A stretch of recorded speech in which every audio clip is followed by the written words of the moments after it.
भगवान श्री कृष्ण की कथा हिंदू धर्म में अत्यंत महत्वपूर्ण और प्रेरणादायक मानी जाती है। श्री कृष्ण का जन्म द्वापर युग में हुआ था और उन्हें विष्णु के 8वें अवतार के रूप में पूजा जाता है। उनका जीवन महाभारत, श्रीमद् भगवद गीता और कई पुराणों में विस्तार से वर्णित है।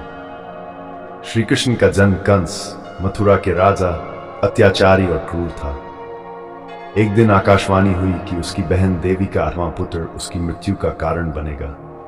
यह सुनकर कंस ने अपनी बहन देवकी और उसके पति वसुदेव को कारागार में डाल दिया और उनके सभी बच्चों को मारने का निर्णय लिया। जब देवकी का 8वां पुत्र हुआ तब वह श्री कृष्ण के रूप में जन्मे। भगवान विष्णु ने वसुदेव को आदेश दिया कि वह नवजात कृष्ण को गोकुल ले जाएं। उस रात भयंकर तूफान और बारिश हो रही थी, लेकिन वसुदेव को कोई बाधा नहीं आई क्योंकि भगवान की माया ने सब कुछ नियंत्रित किया। उन्होंने श्री कृष्ण को गोकुल में यशोदा और नंद के पास छोड़ दिया और उनके स्थान पर यशोदा की नवजात कन्या को मथुरा वापस लाया। गोकुल और माखन चोर की लीला। गोकुल में कृष्ण का बचपन बहुत ही आनंदपूर्ण और चमत्कारी था। वे नटखट बालक के रूप में प्रसिद्ध थे। वे अपने मित्रों के साथ खेलते, गायें चराते और माखन चुरा कर खाते थे, इसलिए उन्हें माखन चोर कहा जाने लगा। उनकी नटखट लीलाएं गोपियों के साथ भी प्रसिद्ध थीं, लेकिन उनका हर कार्य संसार को एक गहरा संदेश देता था।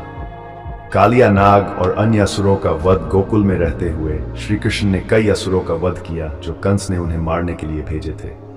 इनमें पूतना, शक्टासुर, थुनावर्त, बकासुर और कई अन्य शामिल थे। एक और महत्वपूर्ण घटना कालिया नाग का वध थी। यमुना नदी में कालिया नाग ने आतंक मचा रखा था।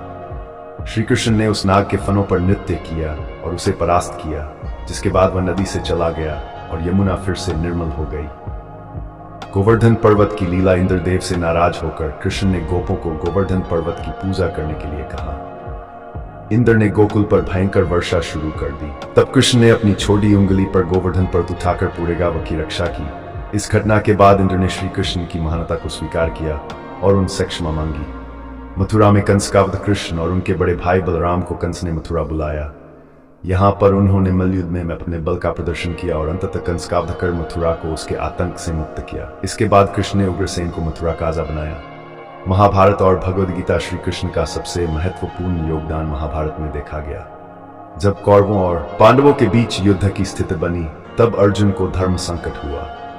अर्जुन ने अपने ही परिजनों के खिलाफ युद्ध करने से मना कर दिया। तब श्री कृष्ण ने अर्जुन को श्रीमद् भगवद गीता का उपदेश दिया, जिसमें उन्होंने कर्मयोग, ज्ञान योग और भक्ति योग के सिद्धांतों को समझाया। गीता में श्री कृष्ण ने अर्जुन को समझाया कि आत्मा अमर है और मनुष्य का धर्म अपने कर्तव्यों का पालन करना है। द्वारका और कृष्ण की अंतिम लीला। मथुरा पर कई बार आक्रमण होने के बाद श्री कृष्ण ने यदुवंशियों के लिए एक नए नगर द्वारका की स्थापना की। यहाँ पर उन्होंने अपने राज्य का संचालन किया।